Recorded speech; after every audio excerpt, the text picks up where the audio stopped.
Hi friends, ഞാൻ doctor Rajani, functional nutrition, insight health Thrissur. നമ്മൾ integrated holistic അപ്രോച്ചസാണ് ചെയ്തുകൊണ്ടിരിക്കുന്നതെന്ന് അറിയാലോ.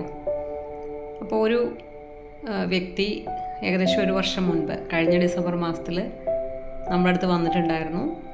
ചില ആരോഗ്യ പ്രശ്നങ്ങൾ മൂലം എൻ്റെ ഒരു സെഷനൊക്കെ കേട്ട് കഴിഞ്ഞപ്പോൾ കംപ്ലീറ്റ് വെജിറ്റേറിയൻ ആയിട്ട് കുറച്ച് വർഷങ്ങളായിട്ടുണ്ട്. ചില അസ്വസ്ഥതകളുണ്ട്. അപ്പോൾ കൊഴുപ്പിൻ്റെ ഉപയോഗം കുറവാണ് എന്നുള്ളത് മനസ്സിലാക്കിക്കൊണ്ട് എങ്ങനെയാണ് ഹെൽത്തി ഫാറ്റ് ഭക്ഷണത്തിൽ ഉൾപ്പെടുത്തേണ്ടതെന്നുള്ള സംശയമൊക്കെ ആയിട്ടാണ് വന്നിട്ടുണ്ടായിരുന്നത്. കായികമായിട്ട് നല്ല അധ്വാനമുള്ള ജോലി ചെയ്യുന്ന ആളാണ്, ചെറുപ്പക്കാരനാണ്.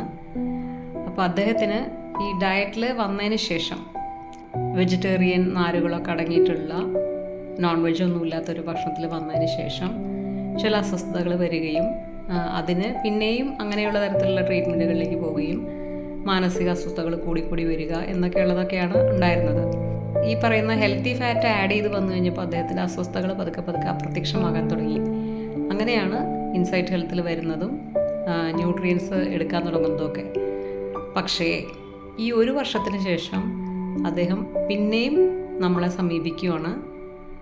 കഴിഞ്ഞ 3 ആഴ്ചയായിട്ടാണ് കഴിഞ്ഞ വർഷം കൊണ്ടുപോയിട്ടുള്ള ന്യൂട്രിയൻസ് ഉപയോഗിക്കാൻ തുടങ്ങിയതെന്ന് പറഞ്ഞിട്ട്. എന്താന്ന് നോക്കണേ, ഓൾറെഡി നല്ല ഡെഫിഷ്യൻസിയിലിരിക്കുന്ന ഒരു ശരീരത്തിലേക്ക് കൊടുക്കേണ്ട പോഷകങ്ങളുടെ കാര്യം പറഞ്ഞു കൊടുത്തിട്ട് അദ്ദേഹം പിന്നെയും ആ ഹെൽത്തി ഫാറ്റ് ഒഴിവാക്കിക്കൊണ്ട് വെജിറ്റേറിയൻ ഡയറ്റിലേക്ക് പോയി. അപ്പോൾ ഉണ്ടായിട്ടുള്ള പ്രശ്നങ്ങൾ എന്ന് പറയുന്നത് നല്ല കൊഴുപ്പ് ശരീരത്തിലേക്ക് ചെല്ലുന്നില്ല, ഒമേഗ 3 ഡെഫിഷ്യൻസി വന്നിരിക്കുന്നു, സെലേനിയം ഇല്ല, സിങ്ക്, മാഗ്നീഷ്യം, അയഡിൻ, അങ്ങനെയുള്ള വളരെ പ്രധാനപ്പെട്ടതായിട്ടുള്ള പല മൂലകങ്ങളും നോൺ വെജും കൂടെ ഉപേക്ഷിച്ച് കഴിഞ്ഞപ്പോൾ ഹെൽത്തി ഫാറ്റ്, അതായത് എന്തെങ്കിലും തരത്തിലുള്ള ആനിമൽ പ്രോഡക്റ്റ് ഉള്ളിലേക്ക് ചെല്ലണമല്ലോ വെജിറ്റേറിയൻ ആണെങ്കിലും, അത് ഒഴിവാക്കിക്കൊണ്ട് വന്നു കഴിഞ്ഞപ്പോൾ എന്തുണ്ടായി?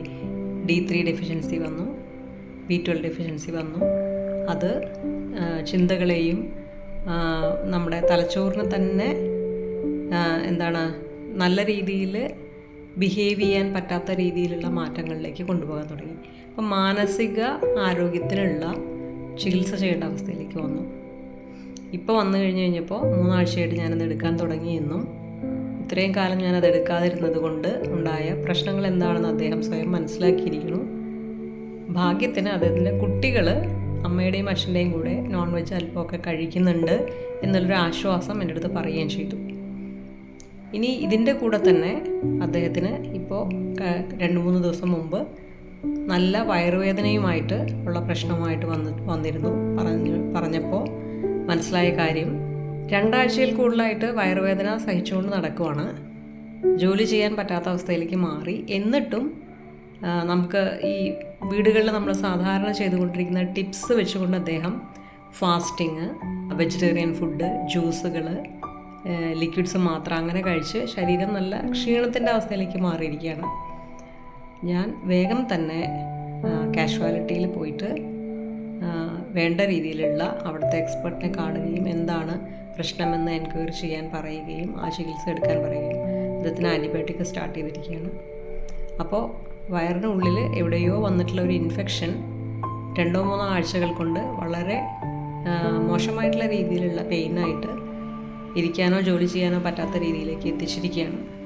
അപ്പോൾ നമ്മൾ അങ്ങനെയുള്ള അത്യാഹിത സമയങ്ങളിൽ ആൻറ്റിബയോട്ടിക് എടുക്കേണ്ടതായിട്ട് വരും, അലോപ്പതിക് മെഡിസിനായിട്ട് എടുക്കേണ്ടി വരും, എമർജൻസി മെഡിസിൻ എടുത്തേ പറ്റുള്ളൂ. അപ്പോൾ നമ്മൾ ഉപവാസം എന്നൊന്നും പറഞ്ഞിട്ട് അങ്ങനെയുള്ള കാര്യങ്ങളിൽ അശ്രദ്ധ കാണിക്കരുത്. സോ ഏത് തരത്തിലുള്ള ഭക്ഷണ രീതി വേണമെങ്കിലും നമുക്ക് അവലംബിക്കാം, നമ്മുടെ വിശ്വാസങ്ങളെ നമുക്ക് മുറുകെ പിടിച്ചുകൊണ്ട് പോകാം. പക്ഷേ അത് ജീവഹാനിയിലേക്ക് എത്തരുത് എന്നുള്ളതാണ്. അത് നമുക്ക് സ്വന്തം ജീവൻ നഷ്ടപ്പെടുമെന്ന് മാത്രമല്ല, നമ്മുടെ കുടുംബത്തിനും നമ്മൾ താങ്ങും തണലുമായിട്ട് നിൽക്കേണ്ടവരാണ്. അതിൽ അബദ്ധങ്ങൾ സംഭവിക്കരുത്. നന്ദി, നമസ്കാരം, ശുഭരാത്രി.